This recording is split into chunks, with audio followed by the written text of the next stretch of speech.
Welcome back to this week's edition of Freedom and Prosperity Radio, put together by all of us here at the Virginia Institute for Public Policy. Find out more about us.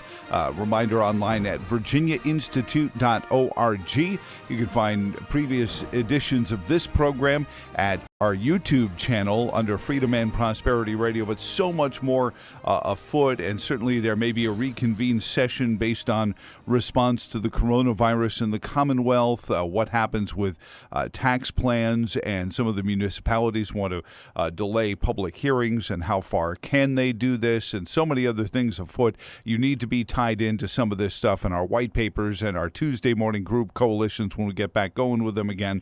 All so important because we will come out of this, as I hope you believe, and there will be things to make sure we don't miss sight of. And sadly, the Alinskyites out there are already on the march, using this to dodge scrutiny on issues like right to work in the Commonwealth of Virginia. And our next guest is the president of the National Right to Work Legal Defense Foundation. He is Mark Mix. You can find him online at nrtw.org. Mark, thank you for coming back on Freedom and Prosperity Radio. First and foremost, I hope you and everyone in your world is doing well through coronavirus. Yeah, Joe, thanks for that. And we're from a standpoint of our operation here in Springfield, Virginia, we've made teleworking available to our employees. A lot of them are here, and we're doing the proper things of social distancing and all those things that we're supposed to do. But so far, so good. And I think, like you, that we're going to get out of this and move forward. But obviously, there's a lot going on right now. Well, and right to work is to a small degree at the center square of it, because prosperity that Virginia had been enjoying even through 3 years of Northam and 4 years of McAuliffe's administration and budgeting and taxations, we were still considered one of the best states in which to operate a business. I think it had a lot to do with Amazon's decision to move here as well. Yet there are bills afoot that still haven't been signed yet, but are working its way to the governor's desk, SB 939 and HB 582, which are backdoor ways around the right to work, because they both empower collective bargaining, correct? Yeah, Joe, it was an interesting session down in Richmond, and I haven't heard how they're going to finish up or what they're going to do. Certainly there is a bill right now pending with the Governor Northam, that would overturn a bill that was passed in 1993, signed by then-Governor Doug Wilder at the time, that basically said that the Commonwealth of Virginia and its localities, while government employees and state employees across the Commonwealth can unionize and join together to amplify their voice, there is no requirement. In fact, Virginia would say that we're not going to recognize third parties to negotiate conditions of employment for government employees. Governor Wilder signed that bill in 1993. It was passed overwhelmingly by the General Assembly. But obviously union officials, particularly here in Fairfax County and in some of the bigger counties up here in Northern Virginia, have decided that's not good enough, and they want a quote-unquote equal seat at the table with city councils and school boards and county commissioners, and they want to have a say in all of these things that go on with government. And Joe, that's an interesting concept, because putting a private third party in between elected officials and taxpayers and citizens is really not a good idea, and it hasn't been a good idea for the states that have done it. And those states like Wisconsin and Illinois and California and New York, Wisconsin was one of the states that had to reform their entire bargaining system because it was breaking the state. And California and Illinois and New York are states that have had it for a long time, and it's causing real fiscal disruptions in their governmental system. So we're concerned about that. But you're right. The session had lots of issues that surrounded the right to work issue and the idea of workers being free to choose whether or not to join a union.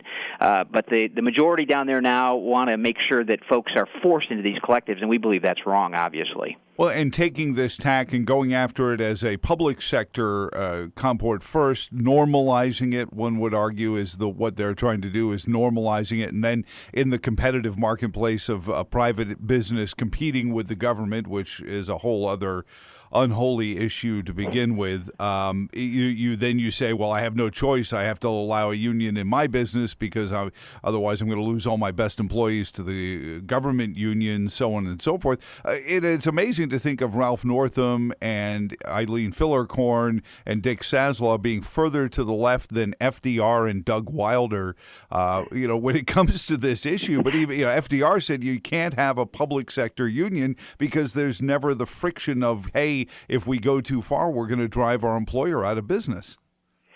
That's exactly right, Joe. And the difference is, this idea that labor policy that was written back in the 1930s for the private sector is applicable in the public sector is just really something that no one has looked at and studied hard. Obviously, you have, and you understand the difference. Government, by definition, provides necessary services that can't be provided. And I'm using my finger quotes here because government's gotten really, really big, obviously. But the idea that these governmental services have to be provided and no one else can provide them in the private sector is the notion upon which government does these certain activities that are specifically enumerated, but we've gone way past that. But you're right. FDR said it was unconscionable to think that we would do this. The AFL-CIO said it in 1959. George Meany said it, but yet this is the final frontier for organized labor. Obviously, government employment's grown dramatically over the last couple of decades, and in the private sector, employers are being responsive, and the marketplace dictates that efficiencies and productivity increases need to be built in, and sometimes that collides head-on with union work rules and feather bedding and things that happen still today, Joe, in the private sector. But you're right. There's a tension in the private sector that allows a competition between providers that keeps this system in line. Mm-hmm. In the government, that doesn't exist, and so that's the difference. And you've nailed it with that particular difference between the two. But yet Saslaw and Fillercorn, and we'll see about Governor Northam. He still can sign or veto this bill. We hope he vetoes it. We're encouraging him to do so. But we'll see where he stands as it compares to FDR and Doug Wilder. Well, let me ask you this, and we're visiting with Mark Mix, the president of the National Right to Work Legal Defense Foundation on Freedom and Prosperity Radio. Mark, one of the places I like to make the case for or against public sector unions are buses. And it was an industry that in its infancy were private companies who would hire, the odd Ralph Cramden to drive their buses and get people around because people needed to go where they needed to go. And it was inexpensive because it was scaled up. It wasn't a single taxi. It was a bus full of people. So everyone chipped in a little bit to pay for the transportation. And it worked. Now they've become sort of a municipal have to do. And if you unionize, say, the bus drivers of a municipal bus company and double their salary or even increase their salary by 50%, that increases the bus fares that will have to be charged to the poorest of us who ride the buses, and or the bus service will cease to become affordable, so they stop offering as much, again, harming the poorest of us. And it's just one of those examples that I think screams why this is not helping those, at the economic end of the food chain that the politicians love to say they're here to help. Yeah, that's a great example. That is a great example of kind of protecting that monopoly to the point where it becomes, just unaffordable to folks that it was designed to help. I mean, I couldn't put that any better, Joe. And the private sector, this is like Uber and Lyft, the two kind of computer algorithms that have radically changed the transportation industry in the private sector. That was a response to a taxi system that had been granted a monopoly. And, the taxi system and the licensures and the stamps up in New York that cost, $1 million to get a stamp for your car so you could drive a taxi in New York City. I mean, that raised the cost of that particular form of transportation. Someone said, hey, there's a niche here. We can probably do this more efficiently and better. And now, Uber and Lyft has proven they can do that, and now they're trying to regulate those folks. Oh, yeah. Out in California, they have this AB5 that's going to classify Uber drivers and Lyft drivers as, quote, employees, which will bring them under, kind of the National Labor Relations Act, which allows unionization of these people that are really get up in the morning and decide whether or not they want to, quote, unquote, go to work. Right. Those types of substitutes come in and displace these monopoly systems. And unfortunately, what Virginia is on the cusp of doing is, putting this private organization in between taxpayers and elected officials and try to grab more monopoly power over something that probably shouldn't exist in the first place. Mark, I'm going to play devil's advocate here for a moment as we are in the middle of the corona shutdown. And while we're doing the right thing and we're washing our hands and we're drinking water and we're eating healthy and we're eating garlic and onion soup and chicken noodle soup and all the things that boost up our immune system, seaweed and all the things that are good for us that give us strength to fight coronavirus on our own, and social distancing and all that, the case could be made that unions. And I can hear people, putting this quiver in their arrow, this arrow in their quiver over this, that stronger unions in Virginia and a union workforce would protect all these workers against the uncertainty of being laid off because of coronavirus. But I've never seen that penciled out. I've never seen. It's not like the guys in Illinois or the women in New York, where heavy union populations aren't laid off too and furloughed. Yeah, that's right. And unfortunately, Joe, to your point, that debate is occurring right now here in Washington, D.C. in Congress. Obviously, it's a fluid situation, so we're not sure exactly what's in these bills. But Minority Leader Schumer, Senator Schumer from New York, and Nancy Pelosi, the Speaker of the House, have tried to insert union power grabs into the relief bill for the coronavirus. Mm-hmm. It's been amazing what's happened. They're holding out for additional union power, not, to your point, explaining that if we were all, quote-unquote, collectively unionized, we'd all be better off. But they're just saying this is an opportunity. As Rahm Emanuel, the former mayor of Chicago, said when he was working back here for President Obama, said, you never let a good crisis go to waste. And Lord knows we have a crisis right now. And the fact that they're injecting these extracurricular issues into the debate over the relief system for small businesses and taxpayers and people all across the country, helping states respond to the crisis that we're in. I mean, it's just amazing they would try to insert union power, or this idea that you can't be opposed, you can't talk to employees about unionization, you can't use legal help to figure out how unionization would impact your business. All these little things that have been injected is really irresponsible in my view, but it's not a surprise. These are things that have happened in the past, and these Christmas tree bills, these must-pass pieces of legislation are introduced there. But to your point, this is indiscriminate. Whether you're a union member or not, or whether you're forced to be in a union or not, this hasn't discriminated against anybody. And those areas of New York and San Francisco and Los Angeles are the hot spots, and those are states that don't protect a worker's right to choose whether or not to join a union. That's what right to work's really all about. Well, and another thing it's really all about, and as an employer, not a lot of employees, but I've had to hire and or give reference to or check references of employees that are seeking to work for me. You're limited to what I can poke around the background of somebody. So there are protections for the workforce under right to work. It's not just, you're at will. At will is a part, but not the whole sum total of right to work. Yeah, that's one thing, Joe, that is kind of confusing to folks, because union officials have made it a point to point out somehow you can be fired at any time, you can be, whatever the employer wants to do.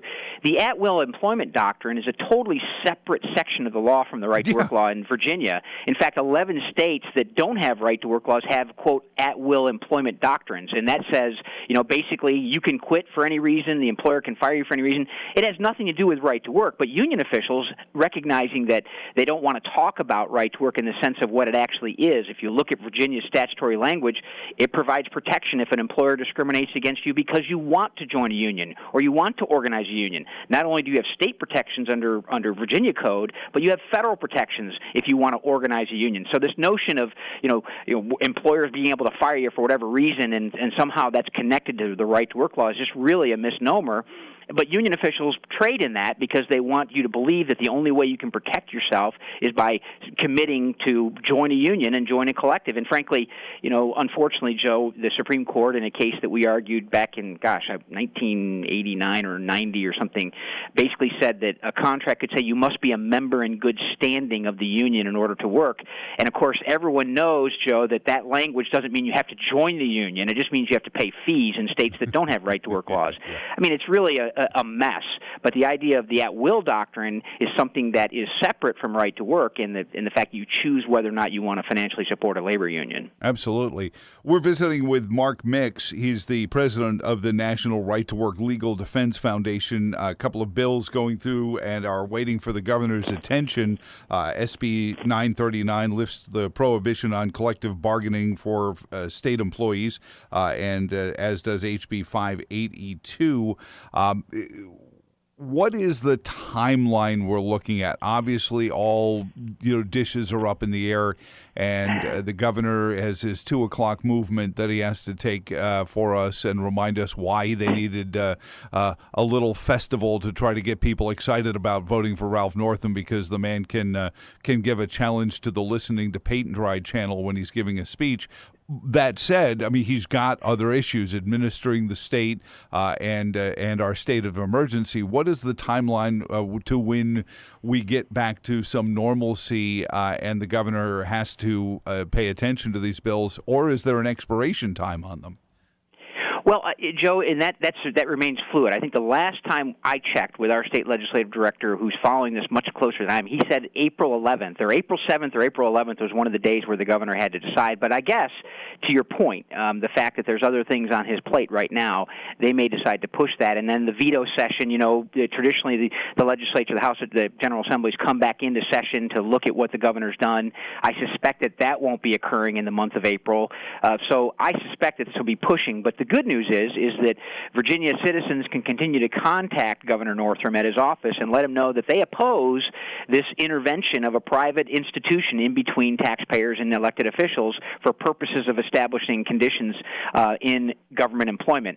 The Sass Law bill that's currently pending on his desk is a bill that provides this local option. But it is this recognition, and we know immediately that the Fairfax school board's already said, yes, we're going to negotiate, and I suspect Fairfax County and Arlington County and other counties now out in southwest Virginia, it may be a different story out there, but the idea that they're repealing this prohibition that was signed by Governor Wilder and passed overwhelmingly by the General Assembly back in 1993 is a real change in Virginia. I mean, it is clear, Joe, and you know this, and most people that follow public policy know that the teachers union in Virginia is very strong. They have a great amount of pull. In fact, they're taking credit for the transition in Richmond. Obviously, they've got a fairly loud voice and a fairly big amplifier as to what they want and what they are demanding. But now they'll be in a position where they will have an extraordinary seat, a power almost equal to a sovereign in negotiating with school boards. And obviously, what that's done in states that have done this in the past is increase the cost of government, increase the confusion in government, and notwithstanding what union officials say about harmony and peace. That's not just a fact. Well, you mentioned confusion in government, and what the Sass Law bill is very much like several other pieces of legislation that are designed to, I think, backdoor around the Dillon rule as well, and allow counties, municipalities to sort of create their own little fiefdoms of different rules and different ways of doing things. Is that to the peril of places like Southside? If Fairfax can unionize their teachers, how does the Wytheville School District hold on to their best teachers if there's an opportunity? I can go and earn so much more as a union teacher, supposedly carrot, stick, et cetera, up in Fairfax. Well, that's a great point. The Arlington County tried to do this in 1977, and the Supreme Court stepped in. The Virginia Supreme Court stepped in and said the Dillon rule said you had to have a specific authorization for it. In 1993, that's when Governor Wilder and the General Assembly put in this act. Let's solve this right now. We're prohibiting this. And there are some that say that getting a statute on the books was a goal of the union officials, and even though it was a prohibition, because the very next year, Joe, it was interesting. They introduced a bill that was one word, and they struck the word not. The governor signed a bill that said you shall not, and they just put a bill and said strike the word not and said it shall. And so we thwarted that effort too. We got through that, and since 1993, this prohibition has been in place. But you're right. This is going to cause difficulties for other school districts. Although in your hypothetical, I would say that a teacher in Wytheville coming up here to try to buy a house in Northern Virginia might be shocked that the beautiful home, the the 3,000 square foot home they have in that area that for 175,000 is going to cost them 1.9 million up here, and a couple of dollars more an hour is not going to make that much difference. You know, we have to talk about cost of living when we talk about the differentials in quote union pay versus non-union pay. The unions won't do that because they know they don't want to adjust for cost of living and those things that actually give you disposable income. When we do that, we find out that workers in right-to-work states have basically about $4,000 more to spend in disposable income than their union brothers and sisters in states that don't allow workers to choose. See, there's inconvenient truths. Can we get has the copyright on Al Gore's book title been expired yet? I want to use that for that point. That is that's the rhetoric that covers this up, Mark. And one of the reasons we're doing this, you're saying, but what about coronavirus, Joe?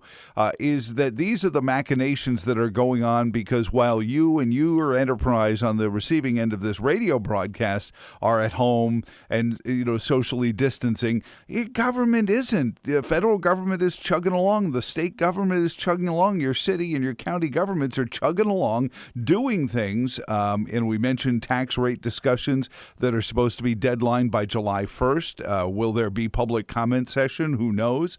But Mark, on the subject of, and you're a great conservative leader, and you have been for years, talk about how this is being manipulated as we can't talk about that now, but there are deadlines that have to be met, and these are things that are sort of being quietly ramrodded while we're all looking for hand sanitizers and face masks.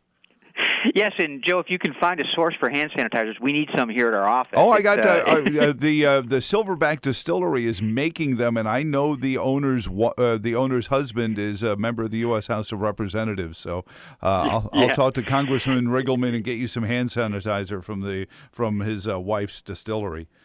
Yeah, sometimes I think I'd rather have a regular bottle of Denver's product than the hand sanitizer. But right now, hand sanitizer would be fine. I don't want to be guilty of Plugola here, so it's be careful. No, you're right, and this goes back to the kind of, and I don't know if Rahm Emanuel invented the never let a good crisis go to waste, but everything else is less important than what is happening in the immediate crisis that we have and the emergency here in the Commonwealth and across the country, and certainly those are things that should be we should be paying attention to. But you're right, Joe, and that's what's happened in this system is there's so much. Government's hand is so large and their demands are so large that they go on ahead and take these opportunities to expand power, to expand their control, and this collectivism, this union collectivism is part of that process as well, and we're seeing it here in the Commonwealth as now the Commonwealth of Virginia, another bill that passed that says that municipalities can't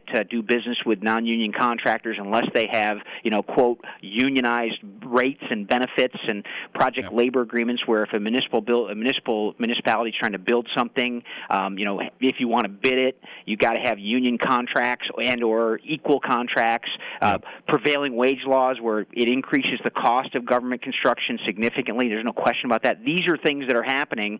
And these are bills and policies that are sitting right now with Governor Northam trying to consider, which are significantly going to raise costs to taxpayers. And ultimately, that's where the rubber meets the road. I think someone reported there were 16 additional tax increases in this last legislative session. And some of them are not going to be seen, the gas tax or, we have Dominion's going to own school buses now, and they're going to, charge ratepayers for that. And there's just so much stuff that's happened that if you don't pay attention, you lose sight of it. And particularly in this situation, Joe, to your point, now that we have something that is, the really big issue that we have to pay attention to, this stuff continues to work its way through the process. And when we're all done with this crisis, which I'm sure we will be soon, and we'll see just exactly what happened while we weren't watching what they were up to. Well, when the sheets come off of some of this stuff, I hope the governor what?